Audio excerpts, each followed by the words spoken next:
Assalamualaikum warahmatullahi wabarakatuh. Perkenalkan, nama saya Rizky Ramadhani.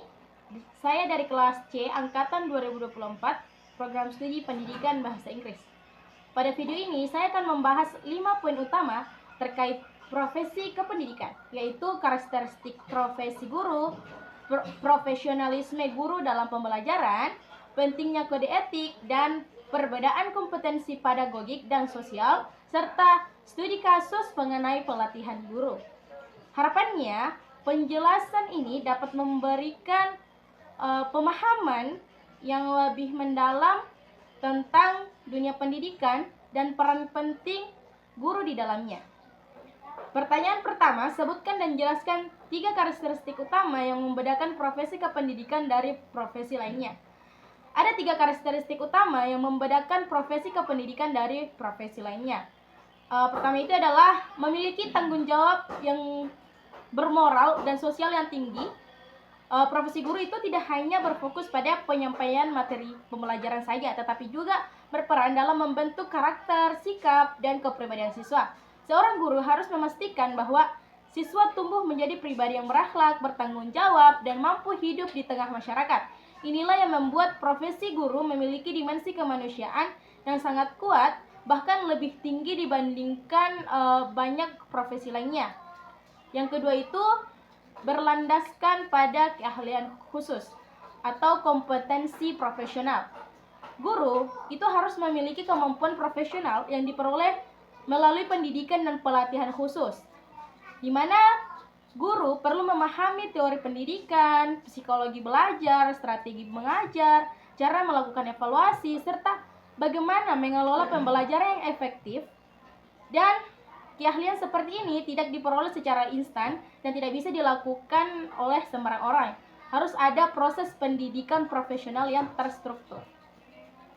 Yang ketiga itu terikat oleh kode etik atau dan standar profesional. Profesi guru memiliki aturan moral, etika, dan standar kerja yang harus dipatuhi. Kode etik ini tujuannya untuk menjaga perilaku guru tetap profesional, menghargai siswa, serta menjaga kepercayaan masyarakat terhadap sekolah dan dunia pendidikan. Dengan adanya kode etik, profesi guru berjalan secara bermartabat dan penuh dengan tanggung jawab. Pertanyaan kedua, yaitu jelaskan hubungan antara profesionalisme guru dan kualitas pembelajaran di kelas. Berikan contoh yang sederhana. Hubungan antara profesionalisme guru dan kualitas pembelajaran di kelas itu di mana guru yang profesional biasanya ditandai dengan kemampuan menguasai segala materi pembelajaran, memilih metode mengajar yang sesuai, dan mampu mengelola kelas dengan baik, memberikan penilaian secara objektif, dan menjadi contoh bagi siswa melalui perilakunya.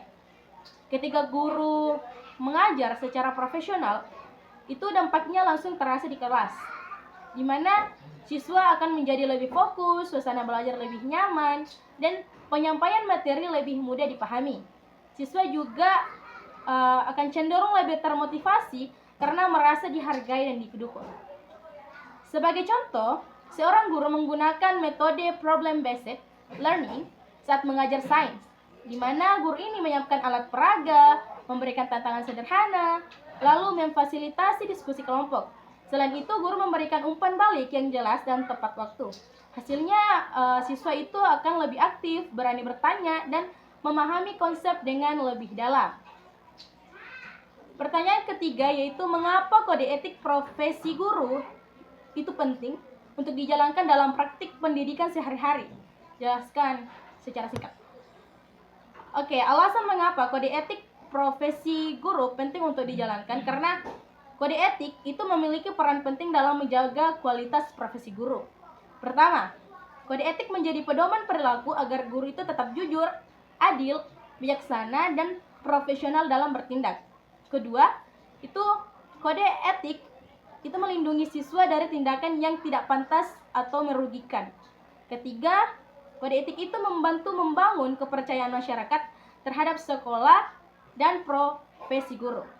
Dan yang tidak kalah penting, kode etik menjaga martabat profesi agar proses pendidikan berlangsung aman, nyaman, dan bermakna. Pertanyaan keempat itu jelaskan perbedaan sederhana antara kompetensi pedagogik dan kompetensi sosial guru, lalu berikan contoh bagaimana keduanya itu dapat memengaruhi suasana belajar di kelas. Perbedaan kompetensi pedagogik dan kompetensi sosial guru serta apa yang pengaruhnya di kelas itu. Pertama, kompetensi pedagogik ini berkaitan dengan kemampuan guru dalam merencanakan, melaksanakan, dan mengevaluasi proses pembelajaran. Guru harus mampu memahami karakteristik siswa, memilih metode yang tepat, dan menciptakan pembelajaran yang menarik. Sebagai contoh, guru memilih metode bermain peran atau diskusi kelompok agar siswa lebih mudah memahami materi. Kedua, kompetensi sosial ini berkaitan dengan kemampuan guru dalam berkomunikasi, bekerja sama, dan membangun hubungan baik dengan siswa, orang tua, maupun masyarakat. Sebagai contoh, guru yang ramah, komunikatif, dan empatis akan lebih mudah menciptakan hubungan positif dengan semua siswa. Pengaruhnya terhadap suasana kelas itu jika kompetensi pedagogik baik dalam pembelajaran lebih terstruktur, siswa mengerti materi dan kelas berjalan dengan lancar.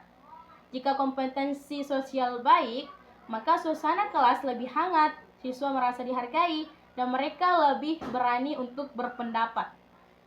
Ketika keduanya berjalan seimbang, kelas menjadi tempat belajar yang menyenangkan, aman, dan produktif. Pertanyaan kelima yaitu studi kasus. Sebuah pelatihan guru telah dilakukan selama 1 semester. Namun, sebagian guru itu merasa manfaatnya tidak terlalu dirasakan. Pertanyaannya, kenapa hal tersebut bisa terjadi dan apa solusi yang Anda tawarkan sebagai calon guru untuk kasus di atas? Studi kasus pelatihan guru yang mengapa manfaatnya tidak dirasakan dan apa saja solusinya. Ada beberapa alasan mengapa pelatihan guru itu kadang tidak memberikan dampak yang signifikan. Pertama, materi pelatihan mungkin tidak sesuai dengan kebutuhan guru pas di lapangan.